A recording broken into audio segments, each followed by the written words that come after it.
नमस्कार दोस्तों, आज हम आपसे बात करेंगे BASM के बारे में, यानी कि basic alternative system of medicine के बारे में। तो इसमें हम एक्वापंक्चर के बारे में आपको बताने के लिए जा रहे हैं, यानी कि इसके कॉन्ट्राइंडिकेशंस और इसके कॉम्प्लिकेशंस क्या क्या हैं उनके बारे में बात करेंगे। तो सबसे पहले अगर हम बात करें BASM इन एक्वापंक्चर की, तो उसमें जो है कुछ इंस्टीट्यूशन 2 साल का कोर्स जो है वो करवाते हैं और सर्टिफाई करते हैं। और इसमें जो सब्जेक्ट हैं वो है anatomy, physiology, medical juris, IENT, biology, micro. और एक्वापंक्चर जो है वो अल्टरनेटिव मेडिसिन के जो अंडर आते हैं कोर्सेज, वो हैं, जो सब्जेक्ट आते हैं वो है नेचुरोपैथी, एक्वाप्रेशर, एक्वापंक्चर, इलेक्ट्रोपैथी और मसाज। तो इनमें मीडियम हिंदी, पंजाबी या इंग्लिश कोई भी हो सकता है। तो आइए अब हम बात करते हैं एक्वापंक्चर के दौरान जो कॉन्ट्राइंडिकेशन और जो कॉम्प्लिकेशंस होती हैं उनके बारे में जानकारी देते हैं। तो सबसे पहले जो कॉन्ट्राइंडिकेशंस है, यानी कि किन किन हालातों में जो है या किन किन एरियाज़ पे जो है वो अवॉइड करना चाहिए एक्वापंक्चर।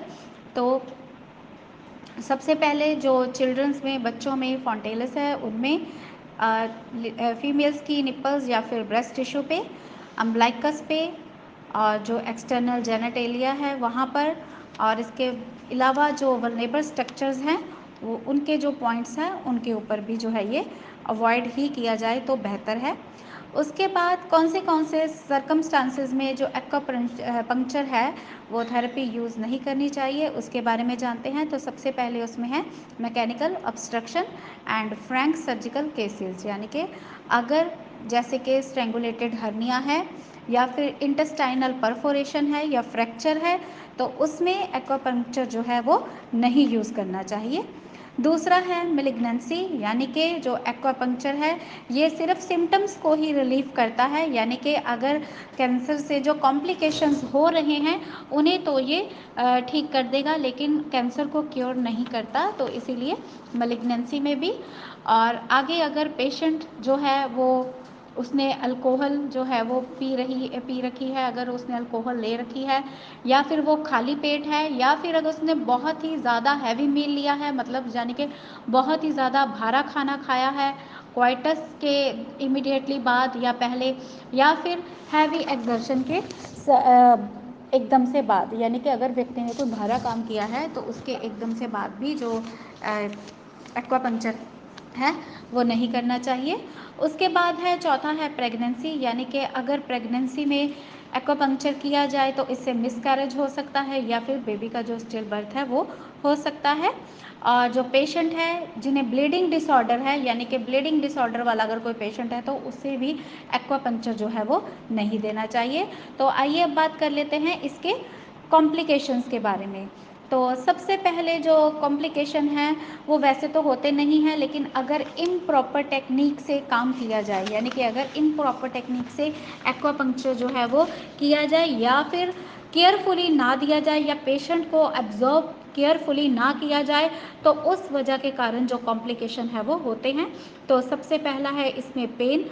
तो कुछ पेशेंट में जो पेन है वो अलग अलग तरह की यानी कि महसूस होती है, यानी कि किसी को बहुत ही ज़्यादा पेन होगी लेकिन किसी को बहुत ही कम पेन होगी।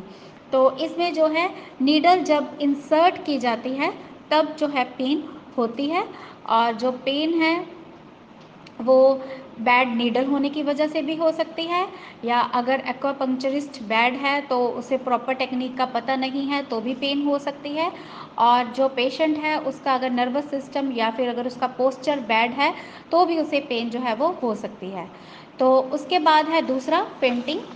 तो फेंटिंग यानी कि वो बेहोशी की हालत में क्यों जाएगा, यानी कि इसके लिए जो है कुछ फैक्टर्स हैं जिसके कारण ये कॉम्प्लिकेशन होती है, जैसे कि नर्वसनेस है अगर पेशेंट तो फेंट हो जाएगा, भूखा है तो भी हो सकता है, या फिर अगर उसे वीकनेस है तो भी उसे बेहोशी जो है वो हो सकती है।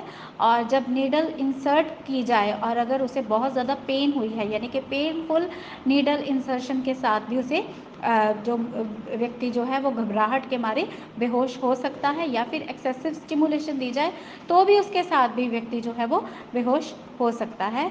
तो वैसे तो फेंटिंग के काफ़ी सारे केसेस जो हैं वो देखे गए हैं, जो कि ज़्यादातर भूख लगने की वजह से, यानी कि अगर पेशेंट भूखा है तो उसे जो है वो चक्कर आकर वो बेहोश जो है वो हो जाता है। और इसके साथ ही जो अगला पॉइंट है वो है स्टक, बेंट और ब्रोकन नीडल, या फिर अगर नीडल जो है वो स्टक हो गई है या बेंट हो गई है या फिर टूट गई है, तो ट्रिलिंग मूवमेंट्स के दौरान या फिर ट्रिलिंग मूवमेंट्स के द्वारा जो है, या फिर पेशेंट अगर अपनी पोजीशन को एकदम से चेंज कर लेता है, तो पेशेंट की जो नीडल है वो स्टक हो सकती है, बेंट हो सकती है, और यहाँ तक कि टूट कर जो टिश्यू है उसके बीच में भी लग सकती है। तो सबसे पहले पेशेंट को रिलैक्स करना है और फिर उसे उसकी जो ओरिजिनल पोजीशन है उसमें टर्न करना है, ताकि और जो स्टक हुई या बेंट हुई या टूटी हुई जो नीडल है उसे ऐसे हालातों में रिमूव कर देना है। और जो ब्रोकन नीडल है उसे सर्जिकल अगर लगे ज़रूरत है रिमूव करने की, तो उसे सर्जिकल भी रिमूव किया जा सकता है।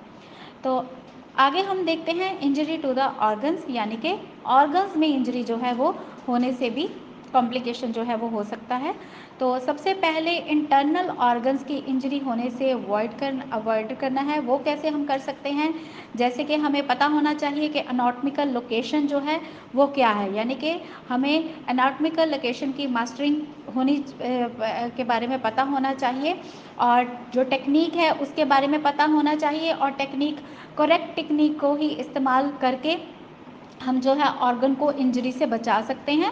और ज़्यादा डेप्थ में ना जाकर, यानी कि जो नीडल इंसर्शन है उसे डायरेक्ट और डेप्थ में नहीं जाने देना, उससे उसको कंट्रोल में रखना है कि नीडल जो है वो ज़्यादा गहराई में और उस डायरेक्शन में ना जाए कि ऑर्गन की इंजरी हो जाए। तो अब बात करते हैं इंटेंशनली और अनइंटेंशनली।